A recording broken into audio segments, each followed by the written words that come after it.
esqueci de gravar aqui. Então, esse homem é conhecido de vocês, é Nostradamus. É um judeu que ficou oprimido. Certamente esse homem ele é estudado na história geral judaica.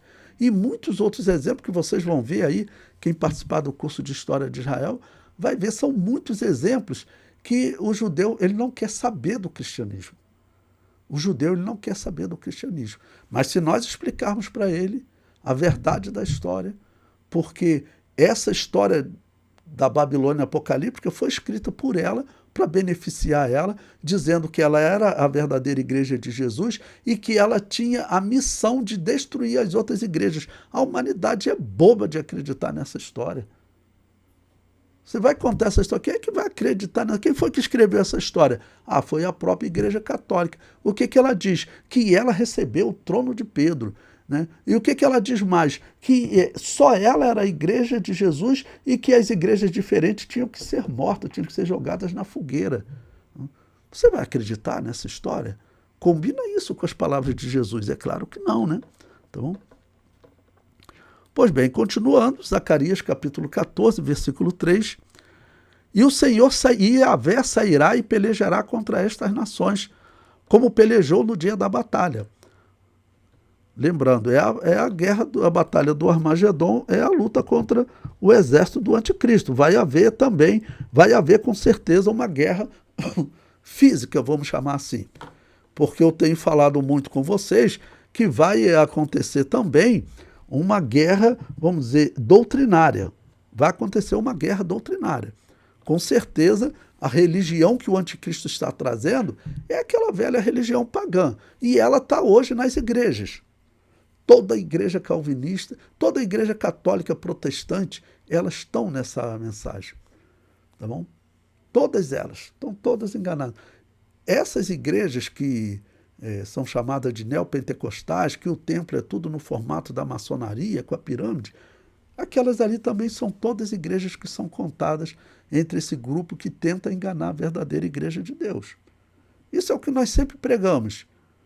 Não dá agora para, vamos dizer, num discurso de tolerância, dizer que essas igrejas neopentecostais são igrejas cristãs. A história delas mostra que elas foram organizadas pela maçonaria, ou seja, foram organizadas pelo gnosticismo. Por fim, foram organizadas pelo paganismo. Bom, o versículo 4. E naquele dia estarão os seus pés sobre o Monte das Oliveiras, que está defronte de Jerusalém para o Oriente. E o Monte das Oliveiras será fendido pelo meio para o Oriente e para o Ocidente. E haverá um vale muito grande, e metade do monte se apartará para o norte e a outra metade dele para o sul. O que a igreja prega sobre esse texto? Isso é real. Jesus Cristo virá de forma gloriosa e colocará os seus pés sobre o Monte das Oliveiras. Pense no mundo de hoje, como as pessoas têm acesso visual a tudo que acontece no mundo. Então, olha, esse é o final da grande tribulação, início do milênio. Por isso que eu falei para vocês, durante o milênio, as pessoas que estarão no milênio, eles serão testemunha de algo hiperglorioso. O maior sinal que a humanidade já viu, eles verão no fim da grande tribulação, que é Jesus Cristo vindo nas nuvens em grande glória. Eles verão no fim da grande tribulação. Então, as pessoas que sobrevivem à grande tribulação e entram no milênio, elas têm um testemunho fortíssimo. Porque hoje tudo é visto por celular, até a criancinha que está na escola, professor, olha o que está acontecendo aqui no celular, eu tenho que mostrar para a senhora. Então, isso tudo vai ser muito público, todo mundo vai saber dessa manifestação de Jesus e verão os seus reis e presidentes e governadores se submetendo ao reino de Israel e ao reino de Jesus, porque Jesus vai governar o mundo através de Israel. Essa é a profecia. Essa é a profecia. E que a Assembleia de Deus pregava há 90 anos atrás e que vem se cumprindo como nenhuma outra profecia, podemos dizer. A profecia que fala do renascimento do Estado de Israel, eu considero uma prova de que a escatologia que nós pregamos é a verdadeira escatologia bíblica. E a escatologia católica protestante, ela é herética, herética mesmo, e comete pecado grave, né, porque, segundo a escatologia da Babilônia apocalíptica e das igrejas protestantes, Jesus nunca reinará na terra. Tá bom? O reino de Davi não vai ser estabelecido na terra. A promessa de que os filhos de Abraão seriam uma bênção para toda a família da terra, essa nação, ela vai se cumprir em Israel. Católicos e protestantes dizem que não. Ok? Então, vai haver realmente uma batalha física também, guerra, bomba, mas ocorre também uma batalha doutrinária. Com certeza, por quê? Porque eles estão implantando a religião do espiritismo, a religião pagã, a religião de Baal em Israel. É o que o anticristo vai fazer. Como literalmente ele vai fazer isso, não tem como nós termos certeza, e também acho que ninguém quer ficar aqui para saber, né? Mas provavelmente ele vai fazer crescer esses espiritismos judaicos, que é a cabala, o hassidismo. Já falei para vocês, se vocês comprarem um livro Espiritismo Judaico, vocês verão que a autora é uma judia, não é um cristão escrevendo, não, é uma judia. Ela fica espantada como o espiritismo é comum entre os israelitas hoje. Por quê? Porque lá no ano 150 e no ano 1800, dois homens, e aí isso foi aceito na história por muitos rabinos, aí junta também entre esses, por exemplo, Nostradamus, que teve que receber o batismo da Babilônia apocalíptica, aí que a coisa ficou realmente estranha para o homem, né? Ficou oprimido, vendo vultos, ouvindo vozes. Então, acabou que ele se tornou um praticante da religião de Baal. Ele também era um cabalista, tá bom? Desse espiritismo criado lá no ano 150, né, por um rabino, Simão Bar Yochai, é o nome dele. Depois eu vou conferir, mas esse é o nome dele. Então, tudo isso, eles são herdeiros dessa religião. Essa religião está tentando tomar Israel. Essa religião está tentando tomar a igreja. Essa religião está tentando tomar a igreja. E parte das Assembleias de Deus, aqueles que fizeram aliança com a Igreja Católica, fizeram aliança com a religião de Baal. Aquela ali morreu. É triste falar isso, mas aquela igreja está morta. As pessoas que estão lá sobrevivendo, estão sobrevivendo por uma fé individual. Uma fé individual que consegue, dentro do local que é controlado pela religião de Baal, porque aquela igreja ali é controlada pela religião de Baal. Fez aliança com a Igreja Católica, é controlado pela religião de Baal. Mas eu conheço pessoas de lá que elas estudaram comigo, eu falei, pastor, eu concordo com isso tudo, mas eu dou aula para as crianças. Se eu abandonar aquelas crianças, aí que elas vão ser entregues mesmo a essa religião do mal. Então, eu não consigo, eu vou continuar lá. Eu falo assim, irmã, faça o seu trabalho lá, sabendo que a essas crianças você pode salvá-las. Você pode ensinar essas crianças para elas serem até uma geração, para um dia, quando botarem outra heresia, isso nós não aceitamos, porque criança tem isso de interessante, né? Tá bom? Chega para uma criança e tenta argumentar ela, para ela é uma criança criada na Assembleia de Deus, claro, né? Estou dizendo, de 10 anos, falar, agora vai todo mundo para o cemitério dobrar o joelho para orar diante de um túmulo. Eu duvido, a criancinha de 10 anos, nós nunca fizemos isso aqui, por que vocês querem fazer agora? Não, isso nós não aceitamos, não. A criança ela é muito direta, né? A criança ela é muito direta. Então, prepare essas crianças, eu falei para ela, prepare essas crianças. Então, é o que está acontecendo aqui. O versículo 6. E acontecerá naquele dia que não haverá preciosa luz, nem espessa escuridão, mas será um dia conhecido de Yahvé, nem dia nem noite será. E acontecerá que no tempo da tarde haverá luz. Vocês estão vendo esse versículo aqui, no tempo da tarde? Sabe como que esse versículo poderia ser traduzido? Na hora nona haverá luz. Ou seja, Zacarias está profetizando que Jesus vai encontrar-se com Israel na mesma hora que ele morreu. Quanto ao dia, ele não falou aqui. Na minha interpretação, vai ser no dia do Yom Kippur, no dia do perdão. Porque esse dia, segundo o texto do Novo Testamento, ainda não se cumpriu. Se cumpriram a Páscoa, o pães asma, primícias e Pentecostes. Restam 3 tempos determinados a se cumprirem. Trombetas, dia do perdão, Yom Kippur, e dia dos tabernáculos. Então, o dia que Jesus deve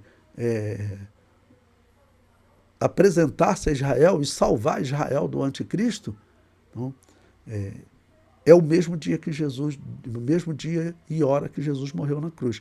Na minha interpretação, o dia, a hora que Jesus morreu na cruz, digo, e o dia seria o dia do Yom Kippur. E lembrando que esse é a mesma hora que Deus encontrou-se com Adão e Eva após eles pecarem. Lá no capítulo 3 de Gênesis está na viração do dia, alguma tradução, ou viração da tarde. Na verdade, é o mesmo significado. Então, aqui ele está profetizando que na hora nona, Jesus vai salvar Israel. Pensando no Yom Kippur, era o dia do principal, vamos dizer, perdão de Israel, porque tinha o perdão individual e o dia do Yom Kippur não era pedir perdão pelos cidadãos, por um ou outro cidadão, não. Era um pedido de perdão pela nação. E era nesse dia que o sumo sacerdote ele ia até o lugar santo dos santos para ali fazer a intercessão pela nação e Deus perdoar a nação. Hoje Israel não tem como fazer isso. Hoje Israel não tem como fazer isso. Durante a grande tribulação, eles terão um templo. Aí também a minha interpretação, entendo, não está claro na Bíblia, mas eu entendo que eles nunca acharão de fato a arca do concerto. É minha interpretação. Porque quando a arca do concerto aparece no Apocalipse, ela aparece no céu, eu entendo que ela está representando, né, o pacto de Deus com Israel está de pé. Por isso que a arca aparece no céu. Mas dela ser encontrada na terra, ela é um problema para a teologia, já que nós, assembleianos, nós unimos a teologia da igreja com a teologia de Israel, vamos dizer, no início do milênio, na conversão de Israel. E essa teologia diz que não existe mais sacrifício pelo pecado. O sacrifício pelo pecado não é mais útil. Israel vai fazer, durante a grande tribulação, vai por 3 anos e meio. Depois ele acaba. O próprio anticristo interrompe.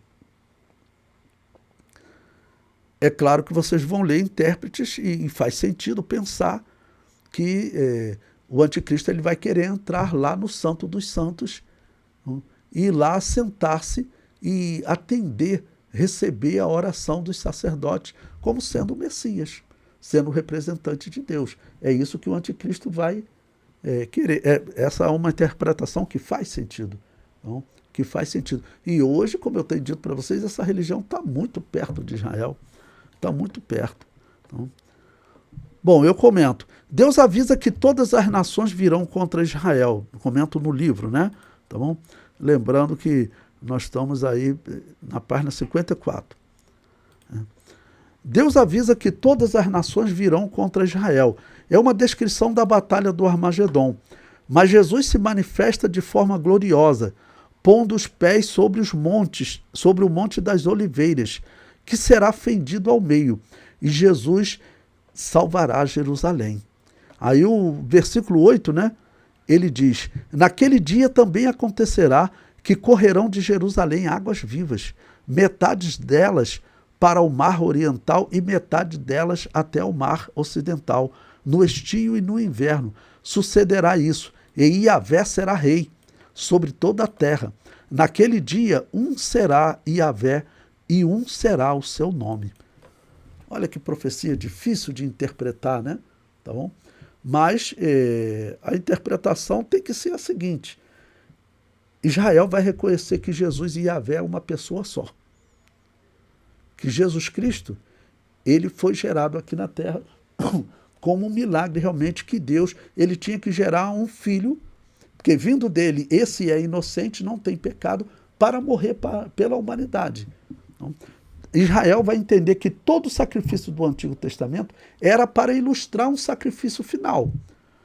O sacrifício da Páscoa. ele tinha a intenção de ilustrar um sacrifício final. Qual é o sacrifício? Do Cordeiro de Deus. Esse sacrifício é que Israel, é dito que Israel transpassou esse cordeiro, né, esse filho de Deus, e um dia Israel vai olhar para ele, a quem transpassaram. E quando olhar, vai concluir que ele é o filho de Deus, tá bom? Ele é Yahvé. Por isso que eu, sinceridade, numa tradução, eu nunca colocaria como eles colocam Senhor. Talvez em algum tempo da história seria até, vamos, importante, né? As pessoas tinham muita dificuldade, não? Mas você colocar o nome de Deus, isso é diferente, meus irmãos. Os judeus estão errados quando eles evitam usar o nome de Deus. Isso aí é uma promoção do gnosticismo lá dentro do judaísmo, que é chamado de racidismo. Foram eles que inventaram essa história de não usar o nome de Deus. Então isso está errado. Bom, então é interessante. Esse versículo, então, ele diz que Yahvé será rei sobre toda a terra. Naquele dia, um será Yahvé e um será o seu nome. Pois bem, o versículo 9, então, falando do reino do Senhor. O versículo 10, já lemos o versículo 9, né? Bom, então, no livro eu comento, Zacarias é revelado sobre o milênio. Após vencer o exército do anticristo, Jesus implanta o reino de Deus na terra. Veja o versículo 10. Toda a terra em redor se tornará em planície, desde Geba até Rimon, ao sul de Jerusalém. Ela será exalçada e habitada no seu lugar, desde a porta de Benjamim até ao lugar da primeira porta, até a porta da esquina, e desde a torre de Hananel até os lagares do rei. E habitarão nela, e não haverá mais anátema, algo maldito, né? Porque Jerusalém habitará segura. Olha, ele já está descrevendo, né, vamos dizer, o livramento de Israel. Ainda vai falar mais da batalha do Armagedon, ele prossegue. E esta será a praga com que o Senhor ferirá todos os povos que guerrearam contra Jerusalém. A sua carne será consumida, estando eles de pé, e lhes apodrecerão os olhos nas suas órbitas, e lhes apodrecerá a língua na sua boca. Ou seja, eles vão passar dificuldade. É o estado do Brasil no momento. Você pode ver como o Brasil ele está com uma dívida crescente, porque não tem dinheiro, e o Estado está pegando empréstimo, aumentando uma dívida para o Brasil para poder fazer a economia movimentar. Como eles estão colocando esse dinheiro na economia, nós não sabemos, eu até suspeito, mas eu não vou nem falar aqui. Mas eles estão fazendo isso, pegando muito dinheiro. E por que o dinheiro desapareceu do Brasil? O Brasil está sob maldição. Porque o Brasil ele tem no mundo, fora lá o mundo árabe, né, o Brasil tem a pior visão sobre Israel. Porque o senhor Luiz Inácio Lula da Silva disse que Israel, que invadiu a faixa de Gaza para resgatar os seus cidadãos, o Brasil disse que ele estava cometendo um holocausto. Essa é a pior visão do mundo. Nem do mundo árabe eu ouvi tamanha tolice, porque quem pensa um pouco sabe que aquilo ali não é o mesmo que um holocausto. Ele não queria exterminar aquele povo, ele queria recuperar os seus cidadãos, nem que seja o corpo. Eles ficaram brigando lá por corpos de judeus que, mesmo sabendo que já tinham perdido a vida há algum tempo, mas eles queriam sepultar lá em Israel. Eles acreditam que isso influencia na ressurreição. Eu, sinceridade, eu acredito que não. Independente do local onde a pessoa foi enterrada, ou se morreu afogado no mar, nunca foi enterrado, isso não interfere na ressurreição. Se interferisse, seria problemático. Então diz que a língua lhes apodrecerá nos lábios. Deixa eu concluir essa leitura aqui. Versículo 13. Naquele dia também acontecerá que haverá uma grande perturbação de Yahvé entre eles, porque pegará cada um na mão do seu companheiro e alçar-se-á a mão de cada um contra a mão do seu companheiro. Isso aconteceu diversas vezes no Antigo Testamento. quando juntaram, por exemplo, cananeus e moabitas, um exemplo, vamos combater Israel, e de repente eles começavam a se matar.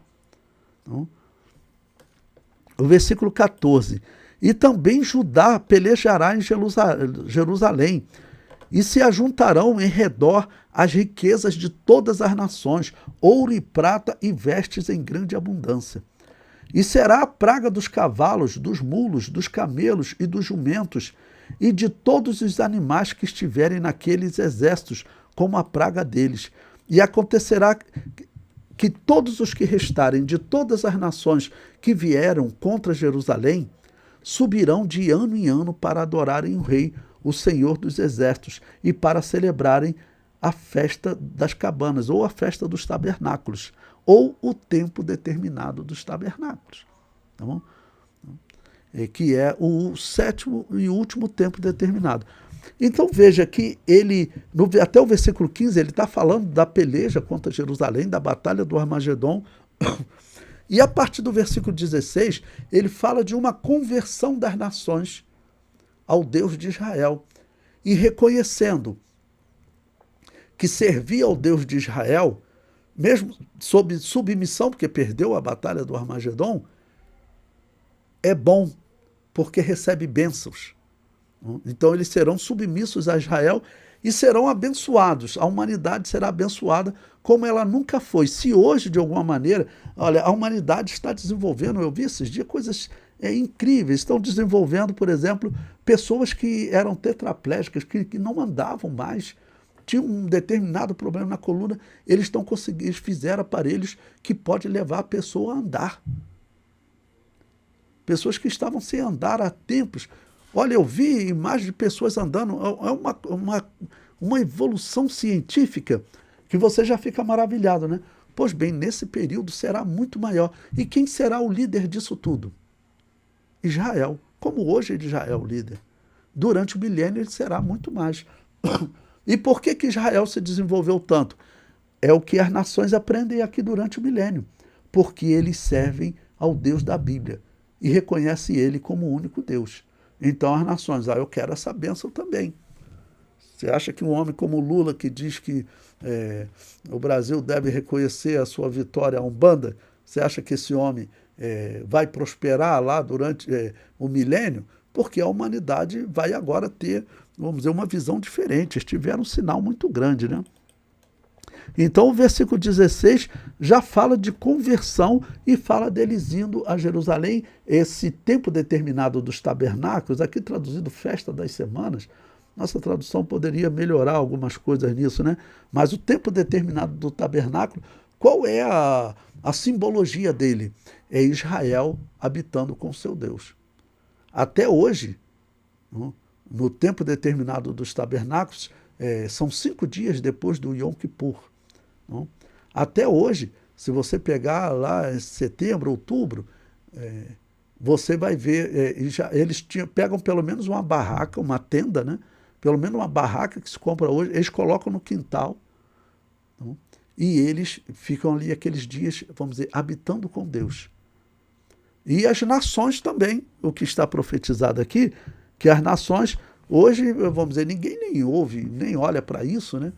Tem pessoas da igreja que não acreditam nessas profecias mais, estão adotando o pensamento protestante.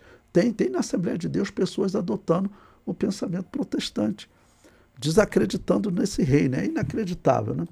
Bom, o versículo 17. E acontecerá que se alguma das famílias da terra não subir a Jerusalém para adorar o rei Yahvé dos exércitos, não virá sobre ela a chuva. E se a família dos egípcios não subir, nem vier, virá sobre eles a praga, com que Yahvé ferirá as nações que não subirem a celebrar o tempo determinado dos tabernáculos. Este será o castigo dos egípcios e o castigo de todas as nações que não subirem a Jerusalém para celebrar o tempo determinado dos tabernáculos, ou festa das cabanas.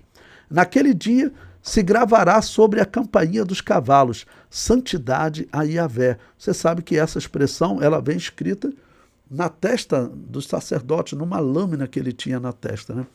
E as panelas na casa de Yahvé serão como as bacias diante do altar. E todas as panelas em Jerusalém e Judá serão consagradas a Yahvé dos exércitos. E todos os que sacrificarem virão, e delas tomarão e não cozerão. E não haverá mais cananeu na casa de Yahvé dos exércitos naquele dia. Né? Vamos dizer, não vai haver mais cananeu, por quê? O cananeu é o termo, vamos dizer, que classifica aquelas pessoas que eram os seguidores da religião de Baal. Tá bom? Eles são classificados aí como os cananeus, nesse caso. Tá bom?